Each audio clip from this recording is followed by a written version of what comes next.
కథనం ఆపి నిర్వికల్పానంద శిష్యుల వైపు చూశాడు. ఆ విధంగా తల్లి గర్భం నుండి కాకుండా తండ్రి గర్భం నుండి జన్మించిన బాలుడు దేవేంద్రుడిని చూపుడు వేలి ద్వారా అమృతాన్ని పానం చేశాడు. ఆ కారణంగా మహాబలశాలి అయ్యాడు. అజగవం అనే ధనువును ధరించి శత్రువులను పరాజితులను చేశాడు. మాంధాతను స్వయంగా ఇంద్రుడే భూలోకానికి ఇంద్రుడుగా చక్రవర్తిగా పట్టాభిషేకం చేశాడు. తన సింహాసనం మీద ఆసీనుని చేసి మాంధాతను గౌరవించాడు ఇంద్రుడు. నిర్వికల్పానంద ముగించాడు. గురువుగారు, ఇంద్రుడి గొప్పతనం గురించి ఇంకా ఏవైనా అంశాలుంటే చెప్పండి, వినే కొద్దీ ఇంకా వినాలనిపిస్తోంది శివానందుడు చిరునవ్వుతో అన్నాడు. ఇతర అర్చనీయ దేవతలతో ప్రస్తుత కాలంలో ఇంద్రుడిని మనం ఆరాధించకపోయినప్పటికీ వేదకాలంలో ఇంద్రుడే ప్రధాన దైవతం. ఋగ్వేదంలో ఆయన ప్రశస్తి అధికంగా ఉంది. అనేక ఋగ్వేద మండలాలలో ఇంద్రుడి గురించిన ప్రస్తావనలు ప్రార్థనలు ఉన్నాయి. ఆవిర్భాగాలను స్వీకరించే దేవతగా, వర్షాన్ని ప్రసాదించే దైవస్వరూపంగా ఇంద్రుడు ప్రత్యేక పూజలు అందుకున్నాడు. మేఘాల మీద ఆధిపత్యం ఆయనదే. వేదకాలంలోనూ తదనంతర కాలంలోనూ వర్షం కోసం ఇంద్రుడిని ఆరాధించే ఆచారం మన దేశంలో ఉండేది. జీవుల ప్రాణాలకు ఆధారం జలం, జలానికి మూలం వర్షం, వర్షకారకాలు మేఘాలు, మేఘాలకు అధినేత ఇంద్రుడు. గురువుగారు, ఇంద్రుడు శిబిచక్రవర్తిని పరీక్షించాడన్న గాథ ప్రచారంలో ఉంది. అది వినిపిస్తారా? చిదానందుడు అడిగాడు. అలాగే వినండి అంటూ నిర్వికల్పానంద శిబిచక్రవర్తి గాథ ప్రారంభించాడు. శిబిచక్రవర్తి చంద్రవంశీకుడు. ఆయన తల్లి మాధవి, తండ్రి ఉసీసనుడు. తండ్రి అనంతరం శిబి రాజయ్యాడు. ప్రజాహిత కార్యక్రమాలతో ధార్మిక కార్యకలాపాలతో ఆయన ఆదర్శవంతమైన పరిపాలన సాగించాడు. ధర్మబద్ధమైన జీవితం గడిపాడు. అచిరకాలంలోనే రాజర్షిగా పేరు పొందాడు. ముఖ్యంగా దానగుణంలో ఆయనకు ఆయనే సాటి అనే ఖ్యాతి దక్కించుకున్నాడు. శిబిచక్రవర్తి కీర్తి, ప్రముఖంగా దాతృత్వ కీర్తి 3 లోకాలలోనూ వ్యాపించింది. ఒకనాడు నారదుడు ఇంద్రసభకు వెళ్ళాడు. నిర్వికల్పానంద కథ కొనసాగించాడు. నారద మహర్షికి అభివాదనం. సుధర్మ భవనంలోనికి వస్తున్న నారదుడికి ప్రణామం చేస్తూ అన్నాడు ఇంద్రుడు. నారాయణ విజయోస్తు. నారదుడు నారాయణ నామంతో ఇంద్రుడిని దీవించాడు. ఎక్కడి నుండి రాక? ఇంద్రుడు ప్రశ్నించాడు. మర్తిలోకం వెళ్ళి వస్తున్నాను, నారదుడు సమాధానం ఇచ్చాడు. ఇక్కడి వార్తలు అక్కడికి చేరవేసే ఉంటారు. అక్కడి విశేషాలు వినిపించే ఆలోచన ఉందా నారద మహర్షి? బృహస్పతి చిరునవ్వు నవ్వుతూ అడిగాడు. నారాయణ, వినిపించదగిన విశేషం ఉండబట్టే కదా పనిగట్టుకుని భూమి నుండి దివికి వచ్చాను, నారదుడు నవ్వుతూ అన్నాడు. చంద్రవంశానికి చెందిన శిబి అనే రాజర్షి భూలోక సార్వభౌముడుగా పరిపాలిస్తున్నాడు. సకల సద్గుణాలకు ఆయన సన్నిధానం అంటూ ప్రజలు వేనోళ్ల కీర్తిస్తున్నారు. ఆశ్రమవాసులైన ఋషులు మునులు ఆయనను దానగుణంలో కామధేనువును కల్పవృక్షాన్ని మించిపోయాడని శ్లాఘిస్తూ ఉంటే చెవులారా విన్నాను. ఇంతకాలము స్వర్గ సంపదలైన కామధేను కల్పవృక్షాలకు సాటి లేదని అనుకుంటున్నాం కదా. కామధేను కల్పకాలను తన దానగుణంతో ఆవలకు నెట్టివేసే మహాదాత ఒకడు రూపొంది వెలిగిపోతున్నాడు. కవులు శిబిచక్రవర్తిని కదిలే కల్పతరువు అంటూ అభివర్ణిస్తున్నారు. ఇంద్రుడు ఆశ్చర్యంగా చూశాడు. కల్పతరువును మించిన పోవడం ఒకవైపున ఉంచుదాం, కల్పతరువుకు సమానంగా దానం చేయడం, మానవ మాతృడు చేయడం సంభవమేనా? దేవతలే కల్పకాన్ని అధిగమించలేకుండా ఉన్నారు, బృహస్పతి అందుకుంటూ అన్నాడు. నారాయణ, ఈ నారదుడు అభూత కల్పనను అక్కడ ఇక్కడ ప్రచారం చేయడు కదా. శిబిచక్రవర్తి ముందు చేయి చాపి రిక్తహస్తంతో వెళ్ళినవాడు లేడు. ఇది ముమ్మాటికి నిజం, త్రికాల సత్యం, నారదుడు నిష్కర్షగా అన్నాడు. అయితే ఆ శిబి దానశక్తి పరీక్షించాల్సిందే, ఒక ప్రముఖుడు అన్నాడు. పరీక్షించి అతని దానగుణానికి దాన కార్యక్రమానికి అడ్డుకట్ట వేయాల్సిందే, మరొక ప్రముఖుడు అన్నాడు. అవును, కల్పవృక్షాన్ని కామధేనువును మించి దానం చేసే శక్తి వ్యక్తి ఈ సృష్టిలో ఉండకూడదు, అనేక దేవతలు ఒకేసారి అన్నారు. ఇంద్రుడు అందరినీ చిరునవ్వుతో చూశాడు. మీ అభిప్రాయం ఆలోచన రహితమైనది. దాతలను ప్రోత్సహించాలి, వాళ్ళ చేతులను కట్టివేయకూడదు. దానం చేయగలిగే శక్తి ఉన్న అసామాన్య వ్యక్తిని గురించి ఆలోచించేటప్పుడు దానం తీసుకునే సామాన్య వ్యక్తులను గురించి ఆలోచించాలి. ఇచ్చే చేయి తీసుకునే చేతికి బలం. దేవరాజు ఆలోచన శ్లాఘనీయం, బృహస్పతి మెచ్చుకుంటూ అన్నాడు. అయితే ఆ శిబిచక్రవర్తిని పరీక్షించే ప్రతిపాదనను మాత్రం ఆమోదిస్తున్నాను, ఇంద్రుడు సాలోచనగా అన్నాడు. ఆ కదిలే కల్పతరువు శక్తిని చూడాలన్న ముచ్చట నాలో కలుగుతోంది. ఏ విధంగా దేవేంద్ర? శిబి శక్తికి మించిన దానం అడుగుతావా? బృహస్పతి అడిగాడు. గురుదేవుల ప్రశ్న నా ఆలోచనలకు పదును పెట్టింది. ఇంద్రుడు ఉత్సాహంగా అన్నాడు. శిబి చక్రవర్తి శక్తినే కాదు, మానవ శక్తికి మించిన దానిని అడుగుతాను. ఇంద్రుడు చిరునవ్వుతో అని సింహాసనం మీద నుంచి లేచాడు. ఇంద్రుడు తన వైజయంత మందిరంలో ఏకాంత కక్షలో ధ్యానంలో కూర్చుని అగ్నిదేవుడిని స్మరించాడు. క్షణంలో అగ్ని ఆయన ముందు ప్రత్యక్షమయ్యాడు. దేవరాజుకు అభివాదనం. అగ్ని చిరునవ్వుతో చూస్తూ అన్నాడు. ఇంద్రుడు లేచి ప్రత్యభివాదనం చేసి అగ్నిదేవుడిని ఉచితాసనం మీద ఆసీనుని చేశాడు. ఒక ప్రముఖ కార్యార్థం మిమ్మల్ని స్మరించాను. మనం ఇద్దరం ఒక మానవ చక్రవర్తిని అంటే అతగాడి దానగుణాన్ని పరీక్షించాలి. ఎందుకో తెలుసుకోవచ్చునా? అగ్ని ప్రశ్నించాడు. విఘ్నులందరూ అతడిని కదిలే కల్పకం అంటున్నారు. అందులో యథార్థమెంతో పరిశీలించాలి. ఇంద్రుడు సమాధానం చెప్పాడు. అగ్ని తల పంకించాడు. సరే, నేను ఏం చేయాలి? నాతో పాటు భూలోకానికి రావాలి. అక్కడ కపోత రూపం ధరించాలి. నేను డేగగా మారి మిమ్మల్ని వెంటాడుతాను. ప్రాణభయం నటిస్తూ మీరు శిబిని శరణు కోరాలి. కోరితే? అగ్ని ప్రశ్నించాడు. తదనంతర నాటకాన్ని నేను నడిపిస్తాను. ఇంద్రుడు నవ్వుతూ అన్నాడు. మనం ఈ క్షణమే భూలోకానికి వెళ్తున్నాం. అగ్ని పైకి లేచాడు. ఇక్కడ అంతర్ధానమే అక్కడ సాక్షాత్కరించుదాం అన్నాడు నవ్వుతూ. పక్షులుగా మారాక ఏం చేయాలో వివరించాడు ఇంద్రుడు. ఇద్దరూ క్షణంలో అదృశ్యమయ్యారు. శివచక్రవర్తి రాజధాని సమీపంలో భూమికి దిగిన ఇంద్రుడు, అగ్ని తమ నిజరూపాలు విసర్జించి డేగగా పావురంగా మారిపోయారు. పావురం వెంటనే వేగంగా శిబి మందిరం వైపు ఎగురుతూ వెళ్ళసాగింది. డేగ వేగంగా వెంటాడుతూ పావురాన్ని ముప్పుతిప్పులు పెట్టసాగింది. శిబిచక్రవర్తి సభ చేస్తున్నాడు. సభ నిండుగా ఉంది. దానం కోసం వచ్చిన వ్యక్తులు ఒకవైపున గుంపుగా నిలుచున్నారు. రాజకార్యాలు ముగిసిన వెంటనే శిబి చేసే దాన కార్యక్రమం ప్రారంభమవుతుంది. అడిగిన వాడికి అడిగినది ఇవ్వడం శిబిచక్రవర్తి నిత్యకృత్యం. తన అధీనంలో ఉన్నది ఏదైనా సరే నిస్సంకోచంగా ఇచ్చివేసే వితరణ వ్రతం ఆయనది. టపటప రెక్కలు చప్పుడు చేస్తూ వేగంగా సభలోకి ఎగురుతూ వచ్చిన పావురాన్ని సభలో ఉన్నవాళ్ళు ఆశ్చర్యంగా చూశారు. సభలో ఆందోళనగా అటూ ఇటూ ఎగిరి పావురం దూసుకుంటూ వెళ్ళి శిబిచక్రవర్తి ఒడిలో వాలింది. దాని శరీరం గజగజ వణుకుతోంది. శిబిచక్రవర్తి చెయ్యి అప్రయత్నంగా ఆ పావురం మీద సున్నితంగా వాలింది. పావురం ఎందుకు ఇలా వణుకుతోంది? శిబిచక్రవర్తిలో మొలకెత్తిన ప్రశ్నకు సమాధానం చెప్తున్నట్టు పెద్ద డేగ భయంకరమైన రెక్కల చప్పుడుతో సభలోకి దూసుకు వచ్చింది. అందరూ ఆశ్చర్యంగా చూస్తున్నారు. మహారాజా, మహారాజా, ప్రాణభిక్ష, ప్రాణభిక్ష, అదుగో డేగ వచ్చేసింది, నన్ను చంపి తినడానికి, రక్షించండి.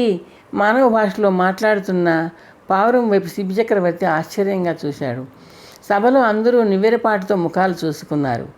పావురం తలపైకి ఎత్తి గుండ్రటి ఎర్రటి కళ్ళతో శిబిచక్రవర్తి ముఖంలోకి దీనంగా చూసింది. దాని కళ్ళల్లో ప్రాణభయం ప్రతిఫలిస్తోంది. రాజా, నా ప్రాణం కాపాడండి. శిబిచక్రవర్తి పావురాన్ని ప్రేమగా 2 చేతులతో సున్నితంగా పట్టుకున్నాడు. కపోతమా, భయం లేదు, అభయం ఇస్తున్నాను, నీ ప్రాణాలు కాపాడుతాను. డేగ శిబి సింహాసనం దగ్గరగా వాలింది. ఆశగా ఆకలిగా పావురాన్ని చూసింది. మహారాజా, ఆ పావురం నా ఆహారం. ఆకలితో అలమటిస్తూ అడవిలోంచి వెంటాడి తరుముతూ వచ్చాను. దాన్ని నాకు అప్పగించండి అంది మానవ భాషలో. సేనరాజా, ఈ పావురానికి నేను అభయం ఇచ్చాను, వెళ్ళి వేరే ఆహారాన్ని అన్వేషించుకో అన్నాడు శిబిచక్రవర్తి. మానవ భాషలో మాట్లాడుతున్న 2 పక్షుల్ని ఆశ్చర్యంగా చూస్తూ నిశ్శబ్దంగా ఉండిపోయారు సభాసదులు. మహారాజా, పావురం నాకు ఆహారం. నా ఆహారాన్ని నాకు దూరం చేయడం అన్యాయం. ధర్మాధర్మ విచక్షణ కలిగిన మీరు ఇలా చేయడం న్యాయమేనా? శిబిచక్రవర్తి చిరునవ్వు నవ్వాడు. డేగరాజా, ఒకసారి ప్రాణభయంతో వణికిపోతున్న ఈ పావురాన్ని చూడు. బలహీనుల్ని వధించడం భావ్యమా? శ్వేన కపోతాన్ ఖాదయంతి అనే వేదవచనాన్ని మీరు వినలేదా? మహారాజా, డేగలు పావురాలను భక్షిస్తాయి అంటోంది వేదం. నేను ఆకలి తీర్చుకోవడానికి పాటిస్తోంది అధర్మం కాదు, వేదధర్మం. నేను పాటిస్తున్న వేదధర్మానికి అడ్డు రాకండి అంది డేగ. ప్రాణభయంతో నా ఒడిలో వాలి నన్ను శరణు కోరిన పావురానికి అభయప్రదానం చేశాను. అది కూడా వేదధర్మమే. ఈ పావురం స్థానంలో నీకు ఏది కావాలన్నా నేను సమకూర్చుతాను. అంతేనా మహారాజా? డేగ తీక్షణంగా అడిగింది. అంతే శ్వేనరాజా. అభయం ఇచ్చిన పావురాన్ని నీకు ఆహారంగా అప్పగించేది జరుగుదు సుమా. ప్రత్యామ్నాయం కోరుకో. సరే, నాకు నా ఆకలి తీరడం ముఖ్యం. ఈ పావురం నాకు ప్రకృతి సిద్ధమైన ఆహారం. దీన్ని రక్షించాలని, నాకు ఆకలి తీర్చాలని మీరు నిజంగా భావిస్తే పావురం బరువుతో సమానంగా తూగేలా మీ శరీర మాంసాన్ని ఇవ్వండి. డేగ కంఠంలో నిర్ధారణ ధ్వనించింది. పావురం బరువుతో సరితూగాలి మీ మాంసం, అంతే. సభలోని వాళ్ళంతా ఆందోళనగా ఒకేసారి ఏదేదో మాట్లాడసాగారు. సభాభవనంలో రణగణ ధ్వనులు వ్యాపించాయి. ఇది అన్యాయం, మహామంత్రి ఆవేశంగా అన్నాడు. నేను అడిగింది అన్యాయమైతే మీ రాజుగారు అభయం పేరుతో నా ఆహారాన్ని అడ్డుకుంటున్నది అన్యాయమే. డేగ మహామంత్రి వైపు చూస్తూ అంది. మహామంత్రి, సభ మధ్యలో త్రాసు సిద్ధం చేయండి. మహారాజా, మంత్రి కంఠంలో ఆందోళన. ఆలస్యం చేయకండి, శ్వేనరాజు ఆకలితో ఉన్నాడు అంటూ బలిచక్రవర్తి సింహాసనం మీద నుంచి లేచాడు. సభ మధ్యలో చిన్న వేదిక మీద శిబిచక్రవర్తి కూర్చున్నారు. పావురం ఆయన దగ్గరగా కూర్చుని ఉంది. దాని శరీరం ఇంకా వణుకుతూనే ఉంది. డేగ త్రాసు దగ్గరగా వాలి ఆశగా చూస్తోంది. సభాసదులందరూ భయాందోళనలతో చూస్తున్నారు. శిబిచక్రవర్తి చిన్న చురకత్తిని వరలోంచి తీశాడు. డేగ వైపు చిరునవ్వుతో చూశాడు. పావురాన్ని ఒకవైపు త్రాసు సిబ్బెలో ఉంచాడు. డేగరాజా, నా శరీరంలో ఏ భాగం మాంసం కావాలి నీకు? మీ తొడను కోసి ఇవ్వండి, డేగ సందేహించకుండా అడిగింది. శిబిచక్రవర్తి ఎడమ చెయ్యి ఆయన ధరించిన పట్టు వస్త్రాన్ని తొడపైకి లాగింది. కుడి చెయ్యి కదిలింది. ఆయన తొడభాగాన్ని కత్తి కరకరమంటూ కోసింది. రక్తం కాలువ కట్టింది. శరీరం తెగిన బాధ శిబిచక్రవర్తి ముఖం మీద చిరునవ్వును తుడిచివేయలేకపోయింది. శిబిచక్రవర్తితో పాటు అందరూ త్రాసు ముళ్ళు వైపు చూశారు. డేగ కూడా తీక్షణంగా చూస్తుంది. ముళ్ళు కదలలేదు. సభలో ఆశ్చర్యము, ఆందోళన రాజ్యం చేస్తున్నాయి. శిబిచక్రవర్తి రెండోసారి తొడమాంసాన్ని ఖండించి త్రాసులో వేశాడు. ముళ్ళు కదలలేదు. పావురం ఉన్న త్రాసు పళ్ళెం పైకి లేవలేదు. శిబిచక్రవర్తి ఆశ్చర్యంగా పావురం వైపు చూశాడు. పావురం బరువున్నా రెండింతలు అధికంగా తన మాంసాన్ని ఖండించి త్రాసులో వేశాడు. అయినా అది పావురంతో సరితూగలేదు. శిబిచక్రవర్తి సంకోచరహితంగా తొడమాంసాన్ని, కాలి పిక్క మాంసాన్ని ఛేదించి త్రాసు పళ్ళెంలో పడవేస్తున్నాడు. కుడికాలి మాంసం పూర్తిగా ఆయన శరీరం నుండి వేరైపోయి తక్కెడ సిబ్బెలో చేరింది. రక్తం సభ మధ్యలో మడుగు కడుతోంది. క్షణాలు గడుస్తున్నాయి. శిబిచక్రవర్తి ఎడమకాలి మాంసం పూర్తిగా త్రాసులో చేరింది. పావురం ఉన్న పళ్ళెం నేలను అంటిపెట్టుకునే ఉంది. సభలో జనం హాహాకారాలు చేస్తున్నారు. శిబిచక్రవర్తి చేయెత్తి వాళ్లను వారించాడు. మహారాజా, ఇంకా ఏం చేయాలి? మీ మాంసం, డేగ త్రాసును పరిశీలనగా చూస్తూ అంది. రక్తసిక్తమైన చురకత్తి ప్రాణం ఉన్నట్లు కదులుతోంది. కండలు తిరిగిన శిబిచక్రవర్తి రెక్కలు, ముంజేతులు మాంసరహితం అయిపోయి రక్తం చిమ్ముతున్నాయి. కొద్దిసేపట్లో శిబిచక్రవర్తి పార్శ్వభాగాల మాంసము త్రాసులో చేరింది. శిబిచక్రవర్తి పావురం ఉన్న పళ్ళేన్ని, తన మాంసం ఉన్న పళ్ళేన్ని పరీక్షగా చూశాడు. ఆశ్చర్యం. చిన్నారి పావురంతో సరితూగే మాంసాన్ని తాను త్రాసులో వేయలేకపోయాడు. ఆయన సాలోచనగా డేగ వైపు చూశాడు. శ్వేనరాజా, నా శరీరాన్ని ఖండించి పావురం ఎత్తు మాంసాన్ని సమకూర్చలేకపోయాను. పావురం స్థానంలో నా శరీరాన్ని నీకు ఆహారంగా అర్పిస్తాను. నా శరీరం పావురం ఎత్తు తూగుతుందని ఆశిస్తున్నాను. నీ ఆకలి తీర్చుకో. ఉన్నట్టుండి సభలో రోదనలు, హాహాకారాలు వ్యాపించాయి. శిబి రక్తం ఓడుతున్న చేతుల్ని ఎత్తి ప్రజల్ని వారించాడు. వేదిక దిగి తన మాంస ఖండాలు ఉంచిన త్రాసు పళ్ళెంలో కూర్చున్నాడు. తటాలున పళ్ళెం క్రిందికి వాలింది. శిబిచక్రవర్తి ఆనందంగా డేగ వైపు చూశాడు. ఆయన కళ్ళు చెదిరాయి. డేగ మాయమైంది. ఆ స్థానంలో దేవేంద్రుడు ప్రత్యక్షమయ్యాడు. పావురం ఇంద్రుడి సమీపానికి ఎగిరి అగ్నిదేవుడిగా మారిపోయింది. శిబిచక్రవర్తి ఆశ్చర్యంతో చూస్తున్నాడు. సభాసదులందరూ ఆశ్చర్య విగ్రహాలుగా మారిపోయారు. మీరెవరు? శిబిచక్రవర్తి ఆ ఇద్దరిని చూస్తూ ప్రశ్నించాడు. నేను దేవేంద్రుడిని, ఈయన అగ్నిదేవుడు, ఇంద్రుడు చిరునవ్వుతో అన్నాడు. శిబిచక్రవర్తి భక్తితో చేతులు జోడించాడు. సభాసదుల చేతులు నమస్కార ముద్రలుగా మారిపోయాయి. శిబిచక్రవర్తి, నీ దానగుణం గురించి విన్నాం. నీది దానగుణం కాదు, దాన పరాక్రమం, దాన వీరం. మా స్వర్గ సంపదలైన కామధేను కల్పవృక్షాలను మించి దానం చేస్తున్నట్లు నీ గురించి విన్నాం. నీ దానవ్రతాన్ని పరీక్షించడానికి వచ్చాం, ఇంద్రుడు వివరించాడు. శిబిచక్రవర్తి అబ్బురపాటుతో విన్నాడు. శిబి, నీ ఔదార్యం అసామాన్యం, అనితర సాధ్యం. బాధను లెక్క చేయకుండా శరీర మాంసాన్ని ముక్కలు చేసిన నీ సాహసం అపూర్వం. నిన్ను మనసారా అభినందిస్తున్నాను, అగ్నిభట్టారకుడు చిరునవ్వుతో అన్నాడు. శివచక్రవర్తి మౌనంగా ఇంద్రాగ్నులకు పాదాభివందనం చేశాడు. దైవస్వరూపులైన మీరు నన్ను పరీక్షించడం అనేది కేవలం నా అదృష్టం, దీవించండి శివచక్రవర్తి వినయంగా అన్నాడు. శబ్దం ఉన్నంతకాలం, ప్రాణులు శబ్దబ్రహ్మను ఆరాధించినంతకాలం నీ నామధేయం శాశ్వతంగా ఉంటుంది. ఇంద్రుడు దీవించాడు. నీ శరీరం పూర్వంలాగా అవుతుంది. దానగుణానికి శిబి అంటూ యుగాల పర్యంతము మానవులు నిన్ను దాతృత్వానికి మారుపేరుగా తలుచుకుంటూ ఉంటారు అగ్నిదేవుడు అన్నాడు. వరం కోరుకో శిబి. ఇంద్రుడి కంఠంలో అభిమానము, ఆదరణ ధ్వనించాయి. ఎవ్వరు ఏది అడిగినా ఇచ్చే అవకాశాన్ని, శక్తిని, బుద్ధిని అనుగ్రహించండి శిబి చిరునవ్వుతో అడిగాడు. తథాస్తు ఇంద్రుడు చెయ్యెత్తి అన్నాడు. తథాస్తు అన్నాడు అగ్ని. శిబిచక్రవర్తి చేతులు జోడించాడు. ఇంద్రుడు సభాసదుల వైపు చిరునవ్వుతో చూశాడు. శిబిచక్రవర్తి లాంటి మహాదాతను చక్రవర్తిగా పొందిన మీరు నిజంగా అదృష్టవంతులు. సుఖీభవ. ఇంద్రుడు, అగ్ని అందరూ చూస్తూ ఉండగానే అంతర్ధానమయ్యారు. మహాదాత శిబిచక్రవర్తి గారికి జయహో. సభాసదుల వేలాది కంఠాలు దిశలు దద్దరిల్లేలా హర్షధ్వానాలు చేశాయి. ఇది శిబిచక్రవర్తిని ఇంద్రుడు కరుణించిన కథ నిర్వికల్పానంద అన్నాడు కథనం ముగిస్తూ. గురువుగారు, ఇంద్రుడు తన పదవికి ముప్పు రాకూడదన్న ఆశతో తీవ్రంగా తపస్సు చేసే వ్యక్తుల తపస్సులను భంగం చేస్తూ ఉంటాడని విని ఉన్నాం. అది స్వార్థం కదా? విమలానందుడు అడిగాడు. నిర్వికల్పన చిన్నగా నవ్వాడు. అది మానవ సహజమైన ఆలోచన ధోరణితో మనం ఏర్పరచుకున్న అభిప్రాయం. ఇంద్రుడి కథ పరిపూర్ణంగా ఆలకించారు. తన కోసం, తన పదవి కోసం ఆయన ఎవరి తపస్సునైనా భగ్నం చేశాడా?